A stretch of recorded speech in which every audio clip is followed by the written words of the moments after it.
If you're brand new to Stranded Deep or thinking about playing Stranded Deep and you've been looking up guides, tips, tricks, how to do this, how to do that, what you should do here, what you should do there, look, honestly, forget all that. There's only a handful of things that you absolutely need to know, and no, the tutorial doesn't tell you any of it.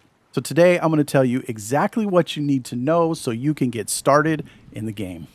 Like, eating or drinking more than 2 coconuts in a row will actually give you diarrhea and cause your water bar to drop like a stone. And as much as you drink, it's going to continue to drop, and there's no way to stop it until it's run its course.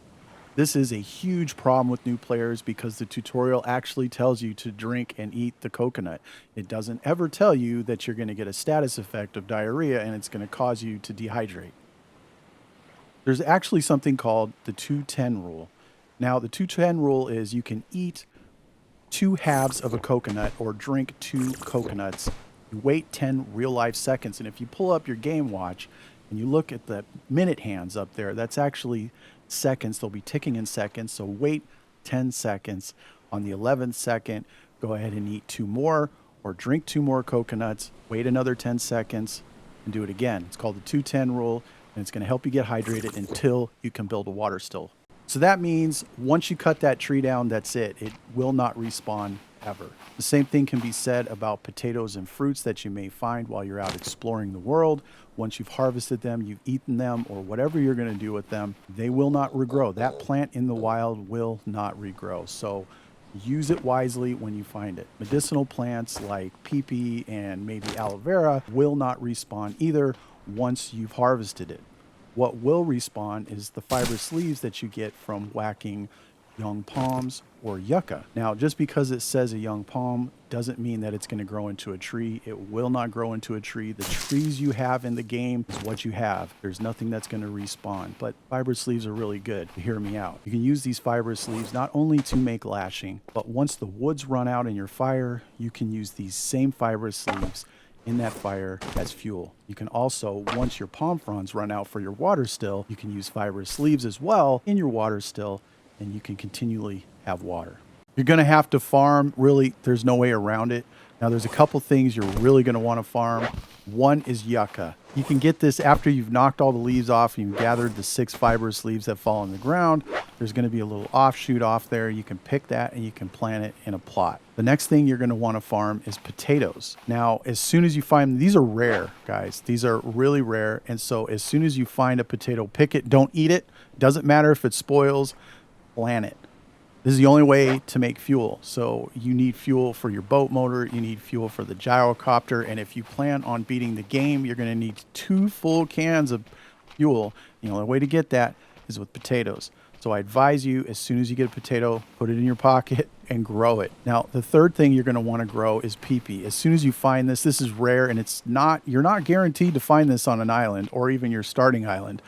It's randomized, so as soon as you find pee, grow it. Now, the only difference between the plots, between the rope, the plank, or the corrugated is the amount of water that it holds. Yes, you need to keep them watered because if they dry out, they can die. You got a little bit of time when it's dry before it dies, but don't let it get to that point. If it rains, it will water your crops, so you have a little bit of leeway there, and you will need to make a hoe in order to make the plots. But honestly, if you grow nothing else, grow pee. That's the only way to make antipoison in the game, and you're going to want this on hand for when you get poisoned. The one thing that really seems to frustrate new players is health. Now, there's no health packs, there's no anything to refill your health bar, and as you go through the game and you take damage, that health bar doesn't go back up naturally. It does not regenerate over time. There's only actually one way to make that happen and to heal. Now, that is, if you tab over on your watch, you're going to see status, and under there, what you want to see is healthy status trait. That is going to allow your health bar, as long as you have that healthy status trait, your health will regenerate. The only way to get that healthy status trait is by getting your food and your water above 5 bars each. So both of them have to be above 5 bars. You can tab back over, you'll see the healthy status trait, and your health bar will regenerate. If one of them drops below because you're right at the line, your healthy status trait will go away and your health will stop regenerating, period. You can't go to sleep and wake up the next day and have your health full. It doesn't work that way in this game. And if you made it this far, I have one bonus tip for you. This is the number one comment that I get from new players, the most frustration. This one actually makes new players drop this game and throw it in the garbage. That's the first day or two they get poisoned. They don't have the level to make anti-poison, or they don't have the materials to make anti-poison, or both.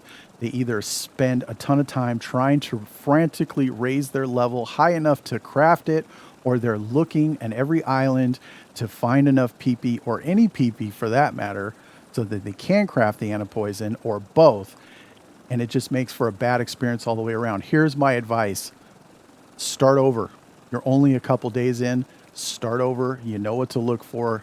You know what to stay away from. And if you found this guide useful or helpful in any way, don't forget to hit that thumbs up and leave a comment down below and let me know what you think.